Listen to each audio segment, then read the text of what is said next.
నిలబెట్టుకునే బాధ్యత కాంగ్రెస్ పార్టీ తీసుకుంటుంది. వ్యవసాయ పనులు మొదలయ్యే ముందల్లే సంవత్సరానికి ప్రతి రైతుకు ఎకరాకు 15,000 రూపాయలు రైతు భరోసా పథకం కింద రుణమాఫీ కూడా చేయలే. రుణమాఫీ అయిన వాళ్ళు అందరూ ఎంబడవై మళ్ళీ 2 లక్షల రుణం తెచ్చుకోరి. డిసెంబర్ 9 నాడు నేను అవి మాఫీ చేస్తా. కాబట్టి రైతులందరికీ నేను విజ్ఞప్తి చేస్తున్నాను. వీడు ఆయనకి ఇచ్చినట్టు నాకు కూడా తులం బంగారం ఏమన్నా ఎంటబడ్డాడు. ఏం చేయాలో చెప్పు. కాంగ్రెస్ పార్టీ అధికారంలోకి వస్తే కళ్యాణ లక్ష్మిలో 1,00,000 రూపాయలే కాకుండా ఆడబిడ్డ పెళ్లికి తులం బంగారం ప్రతి ఆడబిడ్డకి ఇచ్చడానికి కాంగ్రెస్ పార్టీ నిర్ణయం తీసుకుంది. ఏదో అప్పుడు గట్టెక్కడానికి అబద్ధాలు ఆడిండు. ప్రతి నెల 1వ తారీఖు నాడు ఆడబిడ్డల ఖాతాలో 2,500 రూపాయలు ప్రతి నెల. ఈ పిండం పెట్టాల్సింది మా బాపు కాదు, మా బాపు లాంటి ఎందరో బాపుల బతుకులు ఆగం చేసి ఆకుపచ్చ తెలంగాణను అరవంద్రం చేసి తెలంగాణ సొమ్మును నా అయ్య జాగీర్ అన్నట్టు ఢిల్లీ పెద్దలకు మోసుకుంటా 6 గ్యారంటీలని ప్రజా పాలనని తెలంగాణ ప్రజలను మోసం చేస్తున్న ఈ సర్కారుకు పెట్టాలి. మళ్ళా నా తెలంగాణను బతికించుకోవాలి, నా తెలంగాణను బతికించుకోవాలి.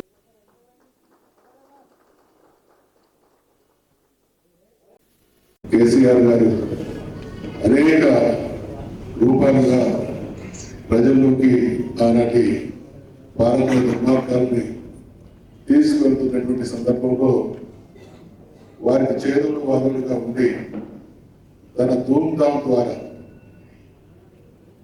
ప్రజలందరినీ ఉర్రు తొలగించడమే కాకుండా వారి భాషలో వారి భావాలను గొప్పగా ఆ రోజు చైతన్యవంతం చేసినటువంటి పాత్రధారి రసమయ్య బాలకృష్ణ గారు. పెద్దలు శాసన మండలిలో ప్రతిపక్ష నాయకులు శ్రీ మధుసూదనాచారి గారికి గౌరవనీయులు, ఈరోజు మనందరినీ ఇక్కడికి మనం వచ్చినామంటే దానికి కారకులు, ప్రత్యేకంగా ఈ కార్యక్రమం ఈరోజు ఇక్కడ ఏర్పాటు చేయడానికి కారకులైన తెలంగాణ ధూమ్ధామ్ వ్యవస్థాపకులు, మొదటి నుంచి గజ్జెగట్టి ఆనాడు తన పాటతో కేసీఆర్ గారి మాట, బాలకృష్ణ గారి పాట ఆనాటి నుంచి తెలంగాణ ఉద్యమంలో అందరినీ ఉగుతొలగించి మళ్ళీ ఈరోజు గత సంవత్సర కాలంగా జరుగుతున్న పరిణామాల మీద ఈరోజు చాలా బ్రహ్మాండమైన ఒక షార్ట్ ఫిల్మ్ తీసి అందరినీ కూడా ఇక్కడికి చేర్చిన పెద్దలు, గౌరవనీయులు, తెలంగాణ సాంస్కృతిక సారథి మాజీ అధ్యక్షులు, మానకొండూరు మాజీ శాసనసభ్యులు అన్న రసమయ్య బాలకృష్ణ గారికి, వారికి సహకరించిన ప్రతి ఒక్కరికి పేరు పేరున, వారితో పాటు ఈరోజు ఇక్కడ వేదిక మీద ఉన్న కళాకారులు సోదరులు సందీప్ గారు, మానకోట ప్రసాద్ గారు, అదేవిధంగా మన తమ్ముడు ముఖ్యమైన పాత్ర పోషించిన సోదరుడు సంగీర్ గారికి, అదేవిధంగా వేదిక పైన ఉన్న పెద్దలందరికీ ఇక పేరు పేరున అందరికీ కూడా, ఎందుకంటే శాసనసభ్యులు ఉన్నారు, శాసన మండలి సభ్యులు ఉన్నారు, మాజీ మంత్రివర్యులు ఉన్నారు, ఇంకా చాలా మంది పెద్దలు ఉన్నారు, ఆడపిల్లలు ఒకరు కూడా లేరు.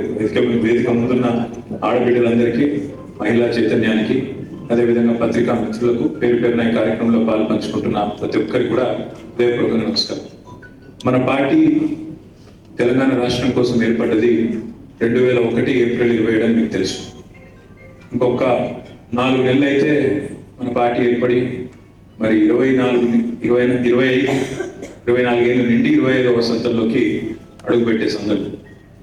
బహుశా నాకున్న అవగాహన మేరకు, ఎందుకంటే నేను ప్రత్యక్ష రాజకీయాల్లో అడుగుపెట్టి 18 సంవత్సరాలు దాటింది. 2006 ఆనాడు ఆగస్టులో ఎప్పుడైతే కేసీఆర్ గారి కరీంనగర్ పార్లమెంట్ ఉప ఎన్నిక ఉందో అప్పటి నుంచి లెక్క కడితే నేను 18 ఏళ్ళ నుంచి నేను ప్రత్యక్షంగా చూస్తున్నా, పరోక్షంగా 6 ఏళ్ళ నుంచి చూస్తా ఉన్నా.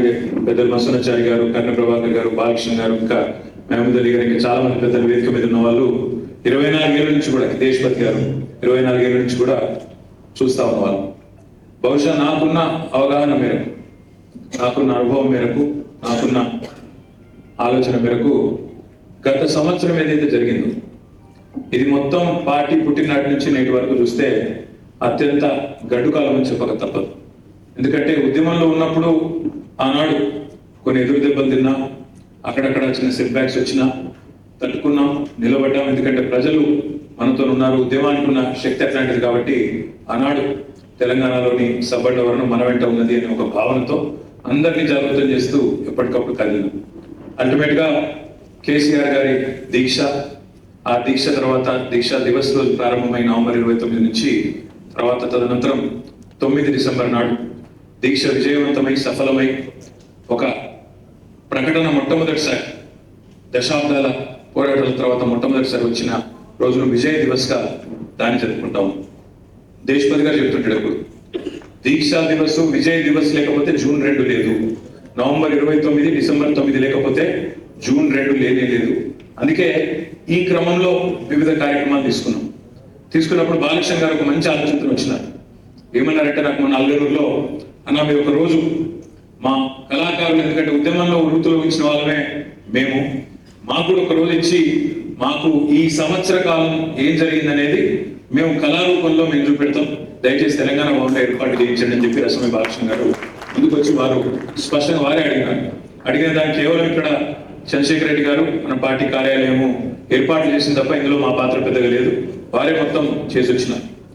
ఇవాళ నిజంగా ఇక్కడ నించున్న మొత్తం 22 నిమిషాల నిడివి గల్ల ఆ షార్ట్ ఫిల్మ్ చూస్తుంటే బహుశా టీవీల ద్వారా యూట్యూబ్ ద్వారా రేపు చూడబోయే మిగతా సోదరులకు సోదరిమణులకు కూడా దాదాపుగా బాలకృష్ణ గారికి ఏ అనుభూతి అయితే కలిగిందో, ఇక్కడ కూర్చున్న మనందరికీ ఏ అనుభూతి అయితే కలిగిందో, బహుశా కొద్ది కుడి ఎడుమ క్షేత్రస్థాయిలో చూసే ప్రతి ఒక్కరు కూడా దాదాపు అదే అభిప్రాయం, అదే ఆలోచన. అంటే సహజంగా ఎక్కడ కూడా మెలో డ్రామా లేకుండా, ఎక్కడ కూడా కృతకంగా లేకుండా, ఎక్కడ కూడా అయ్యో ఇదేదో పెట్టినట్టుంది అన్నట్టు కాకుండా చాలా సహజంగా నటించిన ప్రతి ఒక్కరు కూడా గట్టిగా చప్పట్లతో మనం అభినందనలు చెప్పాలి. మన ఇళ్లలో ఉండే మన పెద్దమ్మనో మన చిన్నమ్మనో లేదా మన అత్తమ్మనో ఎట్లయితే మాట్లాడతారో అట్లే మాట్లాడుతూ ఊళ్ళల్లో ఉన్న వాస్తవ పరిస్థితులను కూడా ఇవాళ స్పష్టంగా కళ్ళ కట్టినట్టు చూపెట్టిన బాలకృష్ణ గారికి అభినందనలు తెలియజేస్తూ, నిజంగా ఈ సంవత్సరం మనం ఎదుర్కొన్న అత్యంత విషమ సంవత్సరం అని ఎందుకన్నా అంటే, ఒక్కసారి ఆలోచన చేయండి, ఎన్నెన్ని అనుభవాలు, ఎన్నెన్ని ఆటపోట్లు. శాసనసభ ఎన్నికల్లో అనుకోకుండా మనం ఊహించని విధంగా కాంగ్రెస్ పార్టీ ఇచ్చిన అడ్డగోలు హామీలతోని వారు ప్రజలను కొంత అక్కడ ఇక్కడ మోసం చేసి 420 హామీలు ఇచ్చి 6 గ్యారెంటీలని 100 రోజులని రకరకాల మాటలు చెప్పి మొత్తానికి గట్టెక్కినారు. మొత్తానికి మనకంటే 1.8% ఓట్లు ఎక్కువ సాధించినారు. కేవలం 4 లక్షల ఓట్లు, నిజంగా చెప్పాలంటే పోలైన ఓట్లను చూస్తే కేవలం 4 లక్షల ఓట్లు మనకంటే ఎక్కువ వచ్చినాయి. కానీ ప్రజాస్వామ్యంలో ఒక్క ఓటు వచ్చినా వారిదే గెలుపు కాబట్టి వారు గెలిచినారో ప్రభుత్వంలోకి వచ్చినారు. వచ్చిన తర్వాత మనకి వెంటనే మన సార్కు తుంటి ఎముక విరగడం, దాదాపు 3 నెలల పాటు వారు ఆసుపత్రి పాల్గొవడం, ఇదంతా కూడా ఒకవైపు అదొక సవాల్. మరొక వైపు ఇక్కడ పార్లమెంట్ ఎన్నికలు రావడం, అదే సమయంలో మరి కేసీఆర్ గారి కూతురైన మన నాయకురాలు కవిత గారిని అరెస్ట్ చేయడం, 5.5 నెలల పాటు జైల్లో పెట్టడం, తిహార్ తీసుకొని పోయి. ఇంకోవైపు పార్లమెంట్ ఎన్నికల్లో మనకు ప్రతికూల ఫలితం రావడం, మరొక వైపు మన పార్టీ బ్యానర్ మీద గెలిచిన ఎమ్మెల్యేలు 10 మంది మనని విడిచిపెట్టి పోవడం. నిజానికి ఇంకో పార్టీ అయితే కుంగిపోతుండే, ఇంకో పార్టీ అయితే ఈ దెబ్బలకు తట్టుకోలేక శరణుజొచ్చి అయ్యో మీకు మాత్రం కాదు అని చెప్పి జావగారిపోతుంది. కానీ పోరాటాల నుంచి పుట్టిన పార్టీ,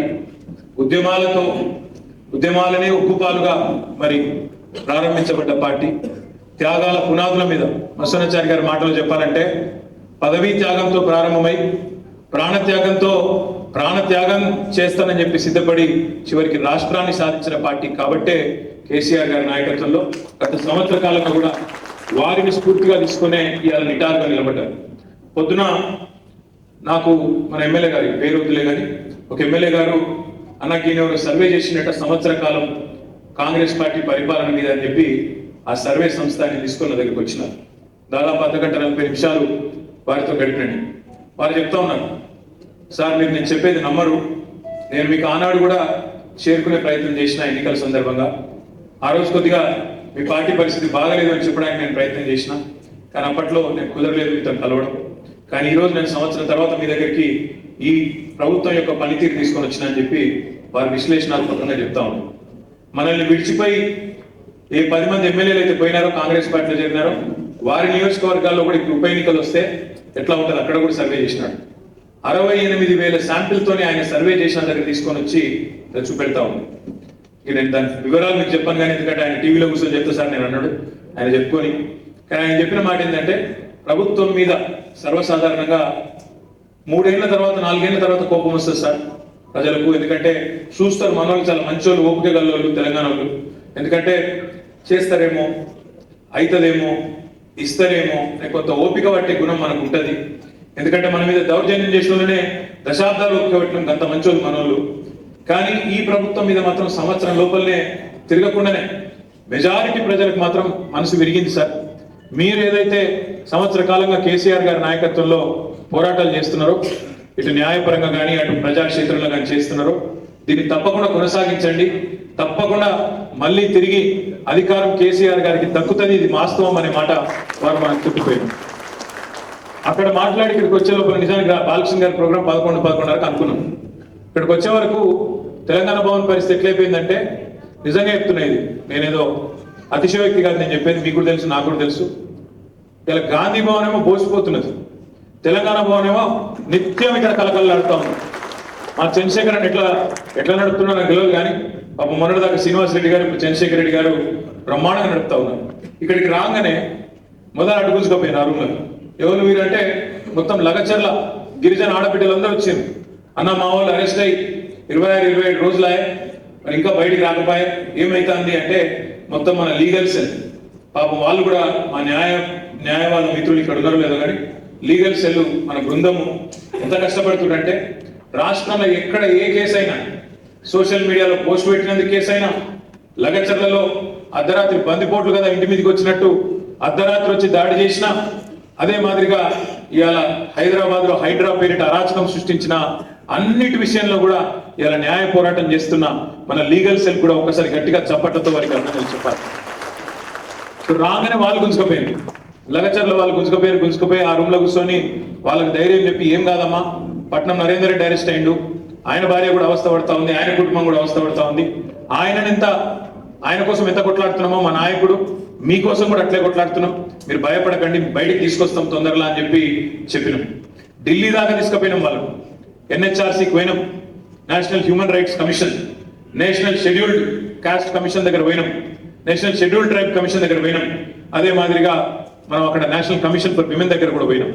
నేను RS ప్రవీణ్ కుమార్ గారు వాళ్ళకి ధైర్యం చెప్పినాం, ఎస్పీ గారికి మాట్లాడినాం, చెప్పినాం, ఎస్పీ గారు దయచేసి ఆల్రెడీ జైల్లో పెట్టిన వాళ్ళని పెట్టినరు, మళ్ళీ మీ పోలీసు వాళ్ళు అక్కడక్కడ కొంత అతి చేస్తుండట, చేయకండి, ఇది మంచిది కాదు, ప్రజాస్వామ్యంలో దేనికైనా కూడా ఒక హద్దు ఉంటుంది, దయచేసి చేయకండి అని చెప్పి వారికి కూడా విజ్ఞప్తి చేసినాం.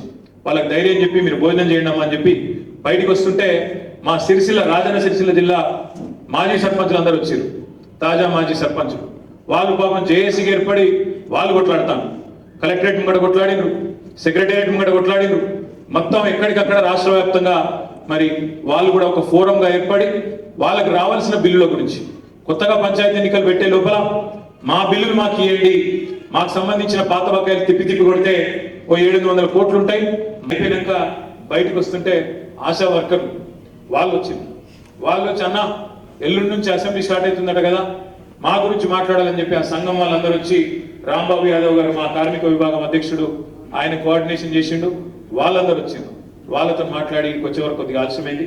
అప్పటికి మరి ఎక్కువ ఎవరితోనూ పెట్టుకోవచ్చు, కానీ రసమై బాలకృష్ణతో పెట్టుకోవద్దు, ఎందుకంటే ఆయనతో పెట్టుకుంటే ముఖ్యమంత్రులు ప్రధానమంత్రులు కూడా చీల్చి చెండాడిండు, ఉద్యమంలో అయితే సోనియా గాంధీ గారు ఇంకోటిగా అందరినీ చీల్చి చెండాడిండు, కాబట్టి ఆలస్యమైంది, మరి ఏమనుకోకన్నా అంటే లేదు ఏం పర్వాలేదు మీరు రండి అని చెప్పిండి, తీసుకొచ్చి మా బంధువుకు లక్ష్మణ్ గారు అదేవిధంగా మిత్రులు మంచి ఏర్పాట్లు చేసినారు. కొద్దిగా సౌండ్ మంచిగా చేస్తే, అకూస్టిక్స్ మంచిగా చేస్తే ఇంకా బాగుంటుండే. నాకు బాగా నచ్చింది ఏంటంటే ఇప్పుడు ఇందాక చూపెట్టిన షార్ట్ ఫిల్మ్లో కానీ ఆ తర్వాత పాటలు కానీ చాలా స్పష్టంగా సూటిగా సుత్తి లేకుండా గుండెకు తట్టే విధంగా డైరెక్ట్గా సామాన్యుడు కూడా అర్థమయ్యే విధంగా చాలా స్పష్టంగా చెప్పింది. ఇలేం గోల్మాలు, ఏం డ్రామా, ఓవర్ యాక్షన్ ఏమి లేకుండా సూటిగా సుత్తి లేకుండా చెప్పాల్సిన పాయింట్ గుండెకు తట్టే విధంగా చెప్పారు. చాలా సంతోషం ఏంటంటే నేను దీంతో నాపా ఇంకా చేస్తా, నెలకొకటన్నా షార్ట్ ఫిలిం తీస్తా, దయచేసి నా యూట్యూబ్ ఛానల్ ఆర్బీ టీవీ కూడా చూసుకోమన్నాడు. దాన్ని మరి చూసుకునేటోళ్ళు చూసుకొని అది వచ్చేటోళ్ళు వస్తుంది, గట్టిగా వత్తి అన్నను ఆల్రెడీ సూపర్ స్టార్, నీకు కొత్తగా నేను ఏం చెప్తా కానీ, కాకపోతే ఎందుకంటే అన్న భయం ఏంటంటే వీళ్ళు తీస్తారు కానీ చూపెడతారో లేదో మరి మనలో చూడు, అంతే కదా బాధ. ఇవి పెట్టిన తర్వాత ఏ యూట్యూబ్ లో అది పెట్టినా కూడా కంప్లైంట్ చేస్తారు, వాడు ఆపేస్తాడని మీరు పెట్టరని, లేకుంటే మనకి దానిలో కేవలము అందరికీ చూపించాలనే ప్రయత్నంలో ఆ ఛానల్ తప్ప దాన్ని ఒత్తితే ఇది వస్తుందనేది లేదు. దయచేసి మళ్ళీ మీకు గుర్తు పెట్టుకోండి. చివరిగా నేను చెప్పేది ఒకటే, ఇవాళ రాష్ట్రంలో ప్రస్తుతం నెలకొన్న పరిస్థితుల్లో నిజానికి అప్పుడు మీడియా కూడా మా తమ్ముళ్ళు మా అన్నలు వాళ్ళు కూడా వాళ్ళ కష్టం వాళ్ళు పడుతున్నారు. ఉద్యమంలోనే ఆనాడు మాతో పాటు నిలిచిన వాళ్ళకి నిజానికైతే ఏ ఆంక్షలు పెట్టే దమ్ము ఎవరికి ఉండదు. కానీ వాళ్ళ యాజమాన్యాలకు ఆంక్షలు ఉంటాయి, కొన్ని పరిమితులు ఉంటాయి కాబట్టి మేము అర్థం చేసుకోగలుగుతాం. నేను మిమ్మల్ని అనేది ఏం లేదు, కానీ మీ యాజమాన్యాలకు ఉండే ఇబ్బందులు వాళ్ళకుండే చికాకులు వాళ్ళకుండే తలనొప్పులు వాళ్ళకు ఉంటాయి. కాబట్టి మీరు చూపెట్టకపోయినా ప్రజలకు వాస్తవాలు తెలుసు. తప్పకుండా ప్రజలు ఇవాళ ఎక్కడికక్కడ రగిలిపోతూ ఉన్నారు. మనం ఇటు శాసనసభ ఎల్లుండి నుంచి స్టార్ట్ కాబోతాం. రేపు పెద్దలు కేసీఆర్ గారి నేతృత్వంలో కేసీఆర్ గారి నివాసంలో రేపు మా శాసనసభ పక్షం యొక్క సంయుక్త సమావేశం కూడా ఉన్నది. రేపు మధ్యాహ్నం పెద్దలు మన్సూరాచారి గారు ఇప్పటికే శాసన మండలి సభ్యులందరికీ సమాచారం ఇచ్చినారు. శాసనసభ్యులకు కూడా పార్టీ కార్యాలయం నుంచి సమాచారం ఇచ్చినాం. రేపు ఆ సమావేశంలో శాసనసభ సమావేశాల్లో శాసన మండలి సమావేశాల్లో ప్రజా సమస్యలను ఏ రకంగా లేవనెత్తాలో తప్పకుండా లేవనెత్తుతాం. ప్రజల తరపున ప్రభుత్వం మీద తప్పకుండా పోరాటం చేస్తాం. ప్రజాక్షేత్రంలో కూడా కొట్లాడతాం, శాసనసభ సమావేశాల్లో కూడా కొట్లాడతాం. అదేవిధంగా న్యాయ పోరాటాలు కూడా చేస్తూ ముందుకు పోతాం. అధికారం మాత్రమే పోయింది తప్ప పోరాటం యావబోలేదు, పోరాటం చేయబోలేదు. దాంతో పాటు అన్నింటికి మించి ప్రజల్లో అభిమానం ఏమాత్రం తగ్గలేదు, ఇంకా పెరిగింది అనే మాటను మళ్ళొకసారి మీకు గుర్తు చేస్తూ, కళాకారులు తమ మాటల రూపంలో తమ పాటల రూపంలో పుస్తకాల రూపంలో మొన్న గౌరీశంకర్ గారు ఇదే వేదికగా వారు కోఆర్డినేషన్ చేస్తే కొన్ని పుస్తక ప్రదర్శన కూడా మనం ఇక్కడ పెట్టినాం. ఈరోజు కళాకారులు బాలకృష్ణ గారు, ప్రసాద్ గారు, అదేవిధంగా సందీప్ గారు వారి ప్రయత్నం వాళ్ళు చేస్తూ ఉన్నారు. దీన్ని ఇంకా కొనసాగిస్తాం, ఇంకా బాగా ముందుకు తీసుకొని పోతాం. ఎక్కడైనా చిన్న చిన్న సమన్వయ లోపాలు ఉంటే వాటిని కూడా సరి చేసుకుని ముందుకు పోతామని చెప్పి మీకు తెలియజేస్తూ అది వచ్చేసిన మీ అందరికి కూడా పేరు పేరున ధన్యవాదాలు, నమస్కారాలు. జై తెలంగాణ. అయితే మా వేణు నక్షత్రం గారు